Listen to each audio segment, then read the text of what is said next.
Meus irmãos, bom dia a todos, graça e a paz do Senhor Jesus. Continuemos todos orando pelo nosso país, pela nossa nação, continuemos todos orando pela nossa igreja. Eu quero, nesta manhã, aproveitando o dia do professor, que nós comemoramos no dia 15 de outubro, eu acho extremamente importante quanto ao fato de falarmos sobre o ensino na igreja. Eu convido os irmãos a abrirem suas Bíblias em 1 Coríntios, capítulo de número 3, e eu farei leitura dos versículos 10 a 17. 1 Coríntios, capítulo de número 3, versículos 10 a 17. Já está aí na tela também, os irmãos estejam acompanhando a leitura. 1 Coríntios 3, versículos 10 a 17. Nos diz assim: segundo a graça de Deus que me foi dada, lancei o fundamento como prudente construtor, e outro edifica sobre ele. Porém, cada um veja como edifica, porque ninguém pode lançar outro fundamento além do que foi posto, o qual é Jesus Cristo. Contudo, se o que alguém edifica sobre o fundamento é ouro, prata, pedras preciosas, madeira, feno, palha, manifesta se tornará a obra de cada um, pois o dia a demonstrará, porque está sendo revelada pelo fogo. E qual seja a obra de cada um, o próprio fogo o provará. Se permanecer a obra de alguém que sobre o fundamento edificou, esse receberá o galardão. Se a obra de alguém se queimar, sofrerá ele dano, mas esse mesmo será salvo, todavia, como que através do fogo. Não sabeis que sois santuários de Deus e que o Espírito de Deus habita em vós? Se alguém destruir o santuário de Deus, Deus o destruirá, porque o santuário de Deus, que sois vós, é sagrado. Senhor, fale profundamente aos nossos corações. Nós precisamos de ser ensinados pela Tua palavra. Por isso, Senhor, fortaleça a nossa mente, livra-nos da cegueira espiritual, livra-nos de lermos a Tua palavra e não a compreendermos. Portanto, nós suplicamos que o Teu Espírito Santo faça essa obra toda especial na nossa mente e no nosso coração nesta manhã, em nome de Jesus. Amém.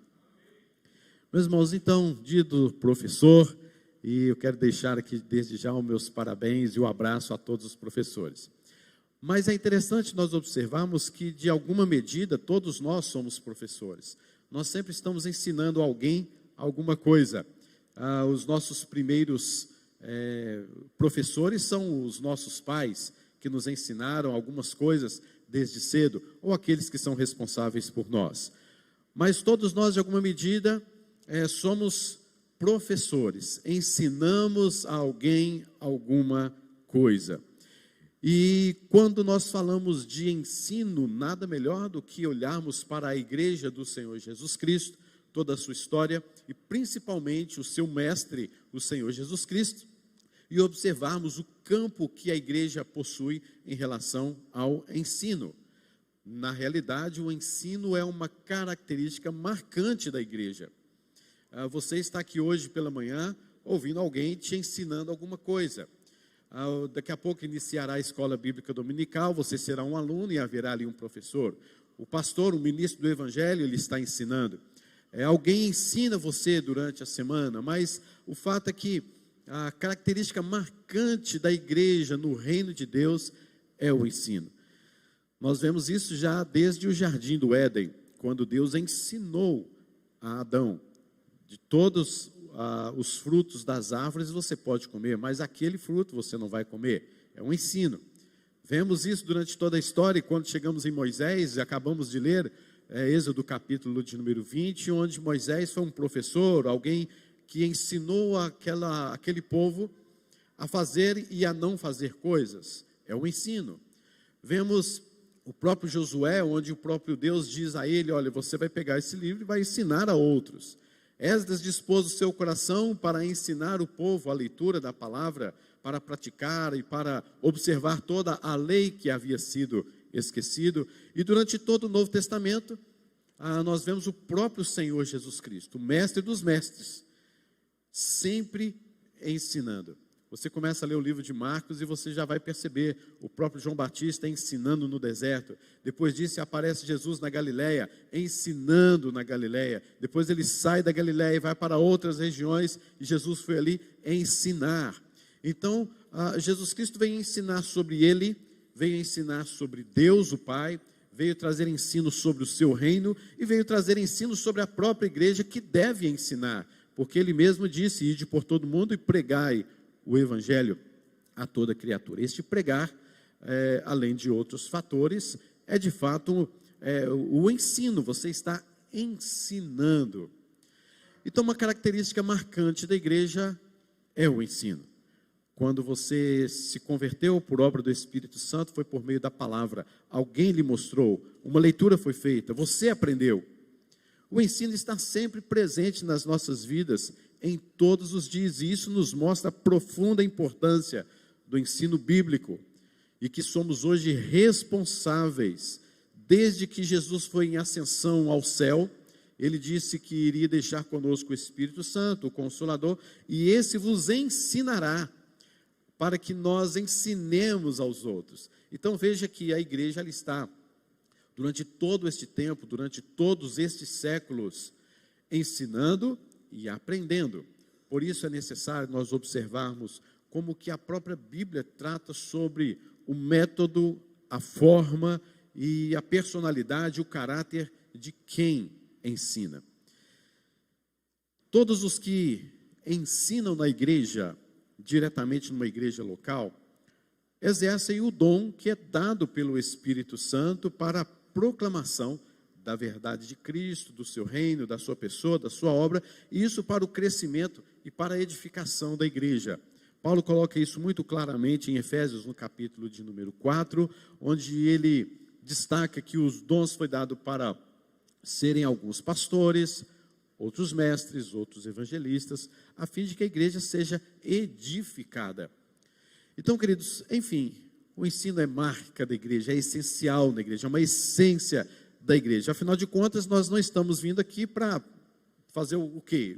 Qualquer outra coisa, a não ser aprender, a não ser ensinar. E Paulo está muito preocupado com esta questão dentro da igreja de Corinto, porque se o ensino é uma marca da igreja, uma essência da igreja, uma importância, é o evangelho sendo ensinado. Logo, quando Paulo analisa a igreja de Corinto, ele percebe que ali o ensino não está muito legal, não. O ensino não está como de fato deveria ser ensinado na igreja, especificamente na igreja de Corinto. E quando nós olhamos para a igreja de Corinto e trazemos isso para o nosso meio, para o nosso tempo, para a nossa época, nós vamos perceber alguns traços semelhantes à igreja de Corinto e que nós devemos observar, analisar e mudar situações. Afinal de contas, a palavra de Deus nos ensina a sermos professores, nos ensina a como ensinar. E lembrando algo que Tiago nos fala muito bem, que é o fato daqueles que estão aprendendo, de que você não pode simplesmente, dentro do reino de Deus, ser apenas um ouvinte. Aprendemos isso com a mocidade ontem no Parque da Sementeira com o presbítero Chico. Não podemos ser apenas ouvinte, nós precisamos ser praticantes da palavra de Deus. Aquele que é ensinado, ele pega esse ensino e pratica. E na verdade, queridos, qualquer ensino, seja na matemática, no português, na geografia, no inglês, seja em qualquer área, a partir do momento que você aprendeu, foi lhe ensinado alguma coisa, é extremamente importante a prática daquilo, para que você aprenda de fato. Quanto à palavra de Deus, ao cristianismo, à vida com Deus, nem se falemos. Você não pode ser simplesmente um ouvinte, chegar aqui, ouvir alguém te ensinar e não praticar, até porque a vida cristã, ela é uma prática, ela não é uma filosofia de vida, ela não é um pensamento de como você deve simplesmente pensar sobre determinadas coisas. Cristianismo é vida, é prática, cristianismo é o próprio Cristo. E aqui Paulo destaca algumas coisas, quando você lê o próprio título, já dá uma dica para você sobre o que Paulo está falando. A responsabilidade dos que ensinam. Mas eu não quero falar simplesmente da responsabilidade dos que ensinam, porque o texto está bem claro sobre isso, mas este próprio texto nos mostra também sobre o caráter, a prática daqueles que ensinam. Como deve ser o caráter, o método, a forma daqueles que ensinam na igreja. Com certeza alguma aplicação também terá para você que é professor na sua escola ou de alguma forma ensina outras pessoas, talvez como um próprio pai, talvez como uma mãe.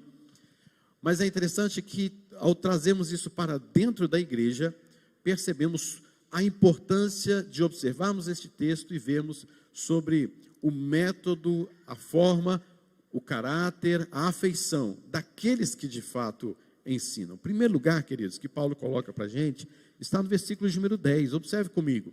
Paulo fala assim: segundo a graça de Deus que me foi dada. Segundo a graça de Deus que me foi dada. Ele lançou o fundamento como prudente construtor. Primeira coisa, queridos, que eu vejo aqui, é que todos os que ensinam na igreja são alvos da graça de Deus. O fato de você ensinar na igreja, ser um professor de escola dominical, ser um ministro do evangelho, um pastor, e a gente não pode resumir o ensino simplesmente numa escola dominical ou num culto, mas o ensino também está numa orientação, num aconselhamento, numa oração, ou quando um irmão te procura. Então, você pode ter plena certeza que o ensino é alvo da graça de Deus na sua vida. Perceba, queridos, comigo que Paulo afirma que este dom do ensino foi lhe dado segundo a graça de Deus. E graça, nós sabemos, é um favor imerecido, não é? Assim como a salvação nos foi dada, não porque merecemos, mas pela graça de Deus, assim também o ensino nos é dado, ou a forma de ensinar, o chamado para ensinar, é graça de Deus na sua vida. Segundo a graça que me foi dada, ensinar o povo de Deus. Querido, que privilégio, que alegria, que prazer. É uma posição de privilégio e é uma posição de responsabilidade. Perceba comigo que Paulo, ele era um grande ensinador, um mestre na verdade, e ele poderia ter dado aqui agora, exatamente neste momento, à igreja de Corinto, aberto o seu currículo e falado assim: está vendo quem eu sou? Eu sou isso, eu fiz aquilo outro, eu estudei no lugar tal, eu fiz a faculdade tal, eu aprendi aos pés de Gamaliel, eu fui para o deserto de Arábia aprender tantas coisas, e eu sei do que estou falando, eu sou mestre neste assunto. Paulo não fala isso. Paulo simplesmente fala assim: segundo a graça de Deus que me foi dada. Segundo a graça de Deus. Ele reconhece que é graça de Deus sobre a vida dele, apesar de um grande currículo que ele possui. Apesar do grande conhecimento, aprendeu aos pés de Gamaliel. Que privilégio, meu Deus, que professor eu teria se eu fosse aluno de Paulo. Mas Paulo ele não puxa esse assunto, ele fala: é graça de Deus. Meus irmãos, não é porque você, por exemplo, me permitam dizer isso, mas não é porque você é um professor, por exemplo, de faculdade, que você pode ser um professor de escola dominical. Não é porque você se dá muito bem nos seus ensinos e é um reconhecido professor, e isso é bênção, sem sombra de dúvida, mas isso não diz respeito ao fato de você ser um pastor ou ser um professor mesmo de adolescentes ou crianças, ou a área que você atua. Você pode ter um chamado, você pode ter um dom ali específico do ensino, mas quando você traz isso para a igreja, você vai ensinar o povo de Deus, o privilégio é maior. A graça de Deus, ela age na sua vida de tal forma que você não pode simplesmente trazer recursos do seu currículo, porque é graça, é o que Paulo fez, é graça de Deus, de estar à frente do povo, pregando ao povo e falando acerca da palavra, do ensino do evangelho, porque o ensino da igreja é diferente, é uma graça dada a alguns e não a outros. Assim bem como todos os outros dons, existem dons disso, dons daquilo outro, que é distribuído pelo Espírito Santo à igreja, e da mesma forma, o ensino também. Há pessoas que não têm o dom do ensino e estão ensinando. Meu querido, procure ver a sua posição de fato, se este é o seu dom. Há muitos professores hoje nas nossas igrejas, muitos pastores inclusive, que não ensinam absolutamente nada, que não têm feito absolutamente nada, não têm se preocupado com o ensino real, fundamentado, profundo, enraizado do Evangelho e da graça de Deus, mas simplesmente estão como professores por causa de certa influência, porque era professor ali, porque tem um dom assim, porque faz aquilo outro. Não, queridos, ser professor dentro de uma igreja, ser um orientador, ser um evangelista, um mestre, um pastor, um conselheiro, isso é graça de Deus sobre a sua vida. Graça de Deus. Veja bastante isso, observe bastante isso no seu coração. Da mesma forma como há pessoas que ensinam, mas infelizmente não são professores, de fato, não têm esse chamado, há aqueles que têm o chamado, que têm o dom, que têm essa graça de Deus e não querem assumir o seu dom e o seu chamado. Ficam como ali escondidos, não mostrando, não aprimorando assim o seu dom. Então, segundo a graça de Deus que me foi dada, ser o ensinador é graça de Deus. Não diz respeito a currículos, não diz respeito ao que você fez, ao que você faz, ao seu mérito. É graça de Deus. Segundo lugar, queridos, que eu quero destacar aqui, é que aqueles que ensinam, eles são edificadores. Aquele que ensina é um edificador. No próprio versículo de número 10, Paulo fala: lancei o fundamento como prudente construtor, e outro edifica sobre ele, porém cada um veja como edifica. Nos versos anteriores, Paulo usa a figura de alguém que planta e que receberá o seu galardão. Você pode ver isso aí nos versículos 8, versículos número 9. Ora, o que planta e o que rega são um, e cada um receberá o seu galardão segundo o seu próprio trabalho. Porque de Deus somos cooperadores, lavoura de Deus, e agora ele começa a falar: edifício de Deus sois vós. E se somos edifício, nós precisamos de construtores. Se somos lavoura, nós precisamos de plantadores. E assim como aquele que lavra, aquele que cuida da terra, ele planta e depois recebe o seu galardão, o seu fruto, assim também aqueles que edificam também receberão o seu fruto. Só que Paulo mostra que há uma observação a ser feita. Há alguma coisa que precisa ser notada, que nós vamos ver já já, em relação ao fato de você ser um edificador. Mas aquele que edifica, ele é chamado por Deus e entende que é graça de Deus, somos edifício de Deus. E essa é uma característica essencial na vida de quem ensina. E você nunca deve se esquecer desta qualidade dada por Deus sobre a sua vida. Você é um edificador. Se você é pai, mãe, que seja realmente este professor lá na sua escola, e ainda como um professor dentro da igreja, alguém que ensina na igreja, você está edificando alguém. Você está construindo a vida de alguém através do ensino. Nós, seres humanos, somos completamente propícios ao ensino. Nós nascemos com a maior necessidade, que é a necessidade do ensino. O ser humano nasce com as características suas abertas para ser ensinado, para ser lapidado. E por isso é necessário você perceber que você edifica vidas através do seu ensino. Você é um edificador, aquele que edifica vidas. Paulo, como apóstolo, ele lançou então um fundamento, função apostólica. Ele lançou o fundamento. E Cristo é o fundamento, a pedra angular, a base. E o construtor é a mesma palavra aqui para um arquiteto, aquele que vai construir sobre aquela base. Um prudente construtor, ele diz. Lancei o fundamento como prudente construtor. Ele não está aqui se vangloriando da sua prudência, da sua sabedoria. Ele só está mostrando que, de fato, ele, como um apóstolo, como função apostólica, ele coloca o fundamento, que é a palavra, que é a doutrina, que é o próprio Cristo, que é o Evangelho.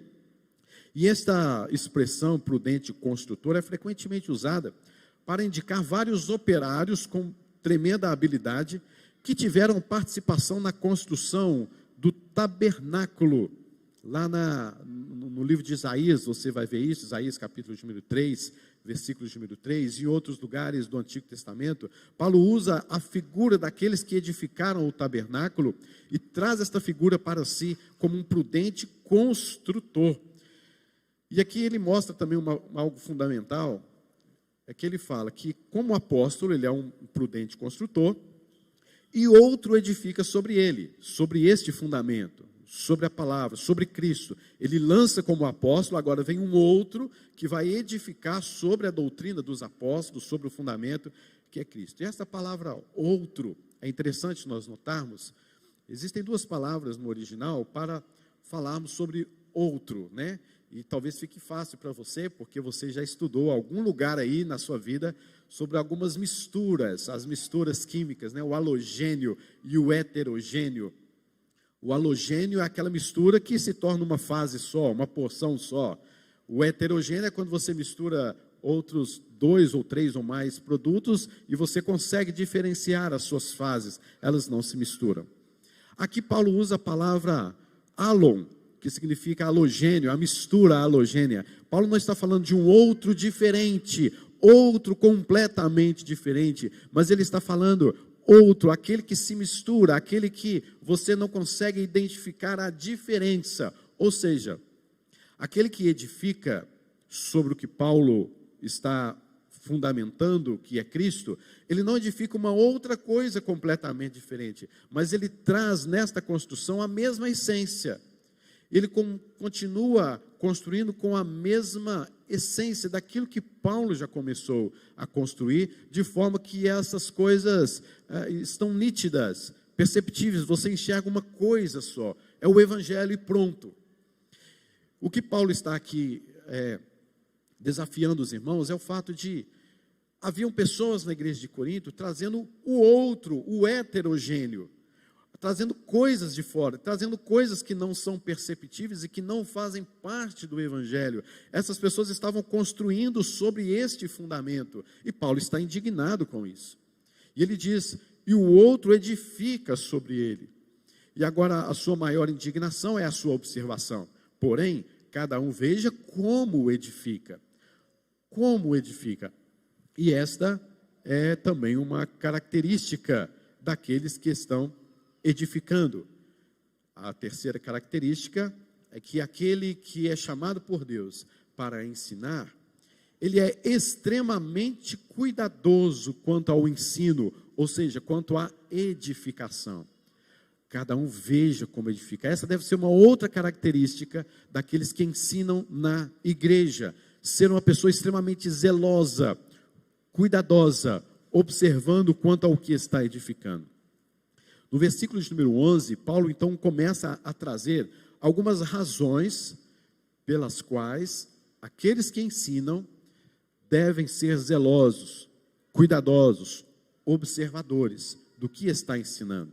Ele justifica, porém cada um veja como edifica. Em primeiro lugar, ele diz, porque ninguém pode lançar outro fundamento além do que foi posto, o qual é Jesus Cristo. Paulo então mostra, primeira razão, nós devemos ser zelosos, porque ninguém pode lançar outro fundamento. E aqui é interessante, porque o outro aqui, esta outra palavra, o outro aqui, também é a palavra alon. E você diz assim, então Paulo se contradisse, porque aqui agora parece ser um outro evangelho, né, diferente, mas Paulo também está mostrando que não apenas seja um outro que edifica, mas também um outro evangelho, uma outra doutrina que se mistura. E este é o problema do que Paulo está tratando na igreja de Corinto, porque este outro evangelho, esta outra doutrina estava se misturando demais. A gente sempre fala, né, sobre a linha, né, é fina, é tênue, exatamente por quê? Porque quando você prega um evangelho do Senhor Jesus Cristo e prega um evangelho, um outro, um alon, que parece tão igual, você se engana. E você não vê a heresia, você não vê a falsa doutrina, você não vê que aquilo ali é uma questão que continua cegando o seu coração. Está tão misturado, está tão firme, é tão uma fase só, que você não consegue separar. E aí esta era a preocupação de Paulo, porque alguns irmãos estavam trazendo, não um outro evangelho heterogêneo, mas estava trazendo um evangelho que era muito parecido, um ensino muito igual, que se misturava ao evangelho de fato e real da graça de Deus. E Paulo está tratando exatamente disso. Seja um observador, seja criterioso, cada um veja como edifica. Querido professor, de alguma forma você ensina, veja como você está ensinando. E Paulo está falando aqui de método, Paulo está falando de forma, Paulo está falando de conteúdo, Paulo está falando de aplicação, tudo aqui neste texto. Cada um veja como edifica. Então essa é a primeira justificativa, porque ninguém pode lançar outro fundamento. A segunda justificativa está no versículo de número 12, devemos ser zelosos, cada um veja como edifica, porque há possibilidade de edificar com coisas superficiais. Versículo de número 12, contudo, se que alguém edifica sobre o fundamento é ouro, prata, pedras preciosas, madeira, feno e palha, manifesta se tornará a obra de cada um. Você pode estar ensinando a alguém coisas extremamente superficiais. Repare que Paulo aqui fala de dois grupos. Ele fala de pedras preciosas, ouro e prata, e um segundo grupo de madeira, feno e palha. Dois grupos opostos entre si. Porque ouro, prata, pedras preciosas, você não encontra na superfície da terra, encontra? Já pensou, né? Se fosse assim, que coisa boa. Você está andando assim, olha uma pepita de ouro aqui. Olha uma pedra preciosa aqui em cima da terra. Mas você encontra feno, você encontra madeira, você encontra palha espalhada aí no meio do chão. Aí, isso você encontra demais. Por quê, queridos? Para você encontrar o ouro, pedras preciosas e prata, você tem que cavar. Você tem que aprofundar. Você tem que se esforçar. É suor, é treino, é método, é forma, é sabedoria. Você tem que suar, você tem que aprofundar-se para encontrar as pedras preciosas, você tem que filtrar, você tem que saber manejar. Então, o seu ensino deve ser profundo, deve suar a sua camisa. Você não pode chegar aqui, queridos, numa escola dominical, com madeira, com feno, com palha. Tudo isso passa para você ensinar numa igreja. Você tem que ter uma busca profunda para que você encontre pedras preciosas, para que você encontre ouro, encontre prata. Por quê? Aí Paulo vem falando também, no versículo de número 13, porque manifesta se tornará a obra de cada um. Você pode ser um grande professor, extremamente esforçado, mas se você estiver ensinando palha, madeira, feno, o dia do Senhor, no dia do juízo, mostrará o que de fato você ensinou. Haverá um dia, queridos, preste bastante atenção nisso, haverá um dia, com letra maiúscula, você pode perceber aí no versículo de número 13, esse dia é o dia do juízo mesmo de Deus, é o dia final, o dia do Senhor Jesus, e nesse dia nós veremos se aquilo que ensinamos aos nossos filhos, se aquilo que ensinamos aos nossos alunos na igreja, se aquilo que nós ensinamos com a nossa vida, com o nosso caráter, e propriamente com o ensino, se aquilo prosperará, se aquilo perseverará, se aquilo ao passar pelo fogo, pelo juízo de Deus, continuará sendo, se ele permanecerá, caso não, esmiuçará, pegará fogo, virará cinza. Por isso você não pode jogar o seu tempo fora. Por isso você não pode simplesmente fazer as coisas de qualquer maneira. E trazendo isso para dentro da nossa escola dominical, qual nós estamos, você não pode simplesmente ver um título do que vai ser feito e chegar aqui e falar qualquer coisa, né? Vamos falando qualquer coisa aqui, tá bom, né? Como fulano falou, olha, está aqui, está desse jeito e é assim mesmo, todo mundo já sabe, como vocês já sabem, então tá bom, já acabamos. Não, queridos. Aprofunde-se na palavra, traga pedras preciosas, traga ouro para nós ouvirmos, traga prata, e eu sei que isso exigirá de você um esforço, mas não podemos, queridos, continuar numa vida superficial, nos alimentando com palha, nos alimentando com feno, com madeira. Você tem que se alimentar daquilo que a palavra de Deus é, e a palavra de Deus é mais pura do que o ouro depurado. Por isso devemos nos alimentar da palavra. E a outra justificativa, já foi dita, nós devemos ser observadores, zelosos diante daquilo que cuidamos, porque manifesta serão as obras no dia do juízo de Deus. Queridos, eu vou parando por aqui, até por conta do nosso horário também, mas eu quero dizer a você, queridos, que Deus se preocupa em que edifiquemos com qualidade. A igreja não é propriedade de um pastor, ou de um grupo, ou de uma diretoria. Não, a igreja é de Cristo Jesus, e nós sabemos isso. Ela é a igreja de Deus. Edifício, o santuário de Deus, sois vós, está aí no versículo de número 17. Santuário de Deus sois vós. Se estamos falando de santuário, estamos falando de coisa muito séria. O templo de Jerusalém e o tabernáculo são coisas extremamente seríssimas para o povo de Israel, e o eram assim. O átrio, o santo lugar, o santo dos santos. Então, quando se fala de santuário, nós estamos falando do santo dos santos, da reverência, da profundidade do que é, de fato, o ensino, ou a igreja de Deus para a qual ensinamos. Algumas aplicações para nós, queridos. Deus distribuiu vários dons, e um deles é o ensino. Exercite o seu dom na igreja. Há muitas pessoas, a gente percebe isso, que têm o dom do ensino, mas não querem ensinar. Quantos professores precisamos no departamento infantil? Quantos homens, inclusive, precisamos no departamento infantil? Figura do homem masculino, do homem. Mas deixamos isso a cargo de alguém, e está bom. E as professoras correndo atrás de alguém para ensinar, e o departamento infantil, as nossas crianças, pelas quais tanto oramos, está lá, não tem professor. Olha o tanto de gente que tem aqui, você não tem o dom do ensino para ensinar uma criança um versículo?